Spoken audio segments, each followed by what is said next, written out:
It's crazy because I was supposed to post this video a year ago today. And I found out through scrolling through my phone, looking at old pictures, that I never posted the video because I was trying to be a perfectionist. And that spiraled into procrastination. And it kind of was shocking to me to know that what I set out to do never came about because of how I really thought everything had to be perfect lighting, no mess ups, one take, type of video. And a whole year has passed and nothing came about it. So that stops now. That stops today. Welcome to the video series of how I got into music, how this music journey has been, and where we're at now. But in order to understand where we're at now, we gotta go back to the beginning. So follow me along in this journey. Follow me along in this series as I explain how far I've came and where it all started. So I want to talk about how God's plan will prevail even if you don't realize it, even if it takes time to develop and realize, what's going on. Like, his plan is going to prosper at the end of the day, and the quicker that, we get in line with it and understand that and come to grips with it, the better it'll be. So I really became a Christian rapper on accident. Let me to explain what I mean by that. I went off to college in 2017. I studied media studies at Lindsey Wilson College. I went for football and, had a great time there and met some great people. But media studies is like a combination of all these different things, all these different creative courses, and you basically pick what path that you want to go down. So I learned photography, videography, editing, storytelling, audio, the whole works, and I also minored in art. So I did painting, drawing classes, the whole nine. I think it was my sophomore year, I had a class on storytelling, how to tell the perfect story, all the components, all the elements that go into it. And audio is one of the most important pieces aside from the video that's captured, to just get the full effect, right? So my teacher taught us, the ins and outs of the perfect story. And long story short, we get to the end of the semester, right? And he's like, you can either make an essay, write me a paper about, what you learned in the course, or you can make some type of audio piece and show what you learned in this course. So I was like, man, I am not writing no essay.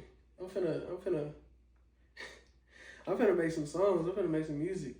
And I was kind of at this point in my spiritual walk where I wasn't really resonating with secular music, and I was just like ready for a change of pace. So I said, man, I'm finna make some music. But I told myself when I first started, I was like, not finna be capping about a life that I don't live, and I'm gonna stay true to who I am.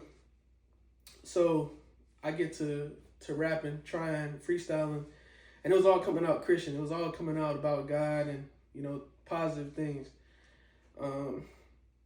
So I ended up making like 3 tracks, putting them on SoundCloud, and it was cool, but it was like my first time, going at it. So I was like, I needed some work, but I turned it in for the project, for the final, and it was cool.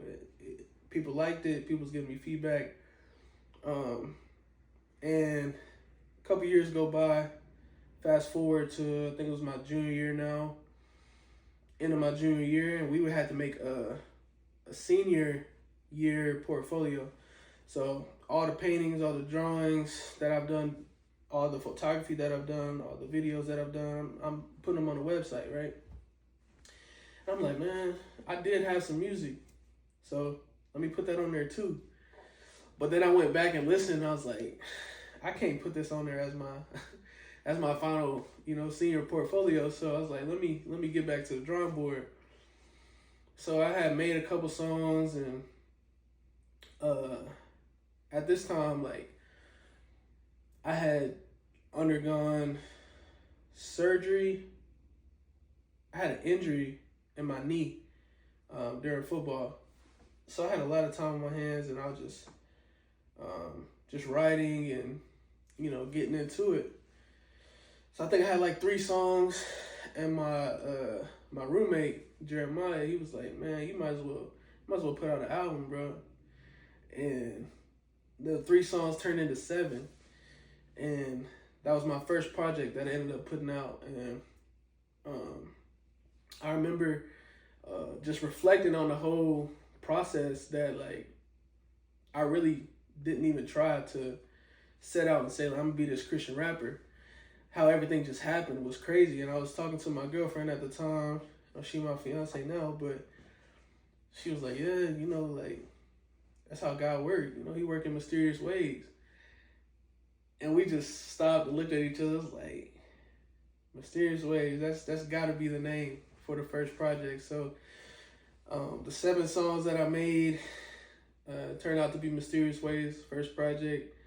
And that mud's always gonna be a classic. I'll say that. But that's how Mysterious Ways came about. If you go and listen to it, you'll hear, things about my testimony, about my walk, things in that time period, talking about COVID and, working out where I had to jump the fence because all the gates was locked and all that for the fields and all that. But yeah, that's how it all started, man. So I'll post another part after this, because I know it's getting long-winded. But in the next video, I'll tell you a little bit more about the journey after graduation and beyond. All right, so fast forward to 2021, my senior year. Football team's doing great. We ended up going 12-0, winning the national championship, and I'm graduating at the same time. And that's just like one of the heights of my life. Like, it was just a great time.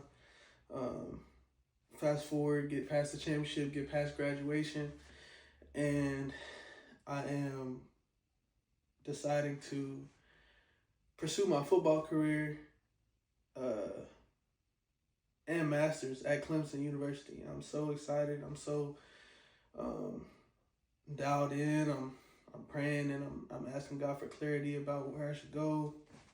And Clemson was one of the places that I've always liked, so ended up like going for it, applying to school. And God was just lining up everything like right after another, and I'm just hyped, man. I can't believe it's happening. I feel like my dream's gonna come true. I'm feeling like it's happening, right? So a little bit before I go off to school, before I find out I'm accepted or anything, I go to a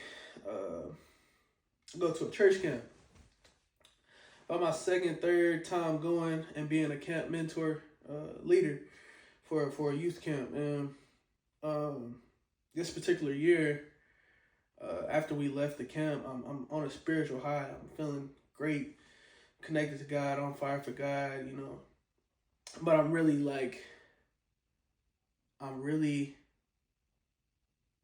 forceful with my delivery on telling people about God. And trying to force my views and my thought process onto different people in my family is noticing like a little shift, and I feel like I have all this energy and don't need to eat, don't need to sleep, just like constantly praying. And what I found out is I'm having a manic episode, and family history has been bipolar disorder, and I ended up getting diagnosed with bipolar and getting put on medication to combat that. And I'm in denial at this point. Like, there's no way I'm bipolar. Like, I feel fine. Like, nothing's wrong with me. God's my medicine. I'm praying and I'm reading the Bible, and I'm like, I'm not taking this medicine. Like, I'm good. God got me. So I end up getting accepted to Clemson, having to take the GRE test. And like I said, like, I was lining up everything left and right, man. Like, on the day that I had to take the GRE test to get accepted, I think I was waiting for like some money to come in, and my phone was off. I go from my house connected to Wi-Fi about like 20-25 minutes to the testing site, right? Put in the GPS at home. The GPS takes me all the way to the testing site. No Wi-Fi, no data, no nothing. I get to the testing site, pass the test, end up getting accepted. And I'm like, man, like, God, you doing your big one. Like, you setting this up perfectly. Like, this is going to be a crazy story. Fast forward, I get to Clemson, get moved in, and I'm still not taking my medicine. Like, I'm still in denial, and I'm not listening to like the advice that people's giving me to get on the right track mentally. So I'm a couple days out from the tryout and from registration. I think registration is the next day. I ended up having a mental episode in my room, and my mom had came up to go through registration with me the next day or whatever. So she takes me back home after she sees like, okay, he's not mentally where he needs to be. Let's take him home, get him reacclimated to medicine or whatever. So that's what ended up happening. I ended up going back home to Nashville and being so close to, my dream. And then in an instant, back home, going to therapy, trying to get reacclimated was tough, man. But like, I didn't let that stop me. I didn't let that like deter me. So at this point, I missed that tryout. That 2021 year is 2022. And I'm back enrolled in Clemson just that next fall. So 2022, that next fall. And at this point, like, I haven't been working out like I once needed to be, and I've gained weight. I go from linebacker size to more DN size, and and long story short, didn't make the team. That tryout, I think they only took one wide receiver out of everybody, but I wasn't in shape. I wasn't ready. So I'm like, all right, cool. Chalk it to the game. We just gonna train hard all winter and then hit them in the spring.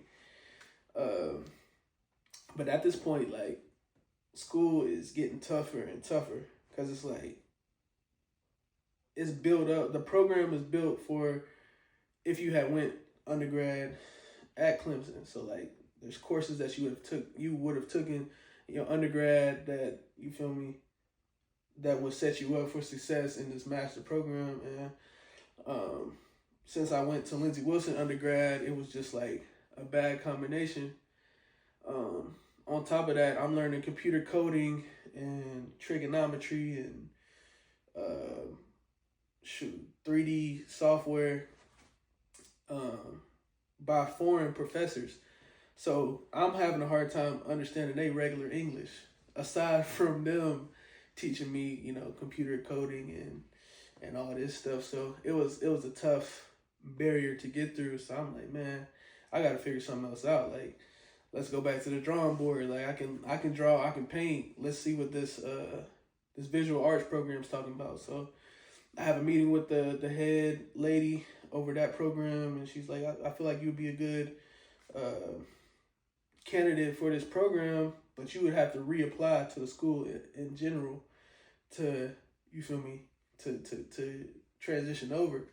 So I'm like, whatever I got to do, like, let's do it, because this computer graphics is kicking my butt. I ain't gonna lie. So go and I withdraw from my classes, and at this time, like, that makes me ineligible for the spring tryout because you got to be full-time student. So I'm like, man, like, I just got to get accepted, and then, like, we'll go from there. I get an email from one of the coaches, and he's like, we didn't see you at the tryout, but we want to let you know, like, you don't have any more eligibility left to play football in college. And I was like, that threw me off, because I'm like, bro, I got 2 years left. Like, I got a regular year and a COVID year. Like, what do you mean? Kind of find out, like, on SEC level, it's different than NAIA. Like, your clock keeps going. It keeps going, even though you're not on a team, even though you're not, like, active on an active roster. Like, so that was devastating for real. And I was just like, man, I ain't finna be all the way in South Carolina and not be playing football. So I moved back home, and that's how I came back to Nashville and started my, regular life and transitioned from football to regular life. So that was tough, but God had a plan in the end, and I'll get into more of that in the next video. So at this point, I'm having to search for a job. I'm doing Amazon Flex and DoorDash, and I'm grinding every day and just trying to get some type of clarity out of the whole situation. So just having to readjust to a 9 to 5 and realizing, like, this is your reality now, and your dreams, what you had in mind, that's not the path that you finna walk down. So now it's like 2023, and I'm just like, man, like, what is life at this point? But I still leaning on God. I'm still asking Him for guidance, clarity, like, what do you want me to do? And I get back into writing. I wrote a little bit while I was out there in South Carolina about, like, long distance relationship. At this point, me and my girlfriend at the time were separated by distance. She's coming to see me when she can. I'm coming back home to see her when I can. So there's songs about that on my phone that I'm just holding on to. Just got in the vault. So I get back into writing and start developing my second project called Won't He Do It? Because I named it Won't He Do It because it's just like a staple statement that have said, like, throughout my years, like, what I'm saying? God, won't He do it? Yes, He will. Like, even if I don't understand, what's going on, I know God do. So that's why I named it Won't He Do It. But Won't He Do It was a combination of songs from that 2020 to that 2023. So it's just like all the ups and downs, everything is put into Won't He Do It. Even up to, I think it was 2024 actually, when I had got engaged.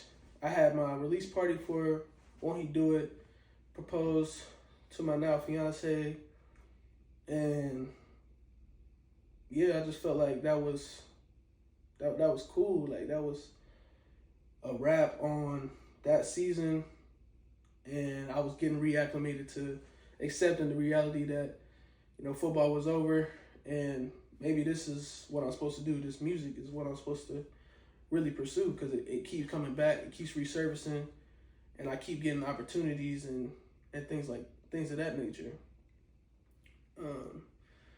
So fast forward to 2025, I end up getting the opportunity to do my first show, and that was cool. Like that's when I really seen like, okay, God has a plan. He got a purpose for my life, and this music is something that I can use to really reach souls. You know what I'm saying? And really let God speak through me. And so I released a couple songs, a couple singles at the end of last year, and then at the beginning of 2026, I released Free. And I say all that to say, like, you never know what God has for you. No matter what life might look like, or what picture you have painted in your head of what your future should look like your future is in God's hands, and He has the ultimate plan at the end of the day. That's what I've came to realize and what I've learned. And I really just have grown to appreciate and accept the fact that He is all knowing and all powerful. Like, end of the day, like He not gonna lead you astray. He not gonna just abandon you. Like He gonna be in there with you. He gonna help you through whatever you need. And if you lean on Him and allow Him to, like He'll take you farther than you could even imagine. Not to say like I done made it and I'm far or nothing like that. Like I'm still scratching the surface of, like, you know, my potential and what I can do. But I just wanted to give that like background, like from going forward, like these next songs that I'm gonna release, like I wanted to give that background so, you know, like it's really you know, my testimony in these songs, and just me proclaiming God's goodness, because He's been way too good for me to not you know, tell others about Him, about His awesomeness, and, you know, His grace, His mercy, His love at the end of the day. So so yeah, I'm excited for this year, the rest of this year. I'm finna get married. I'm finna step into a new chapter of life. So I'm really excited. Got some heat on the way for y'all, man. Just be patient with me as I stay consistent, work on this consistency, work on this on not trying to be perfect on everything, and just create, you know. So yeah, that's my spiel. That's my TED Talk for the day, man. If you've made it this far, in the video, I appreciate you for just listening, hearing me out. If you haven't listened to my music, it's on all platforms. It's on YouTube, Pandora, Apple Music, Spotify, all under Mally Mooks, MALIMOOKS, on all platforms. So check me out. Start from the beginning, Mysterious Ways, 7 songs. Won't He Do It, 16 songs. Then I got a couple of singles here and there throughout. So just check me out and be ready, because I got some more stuff on the way. Yes, sir. Peace.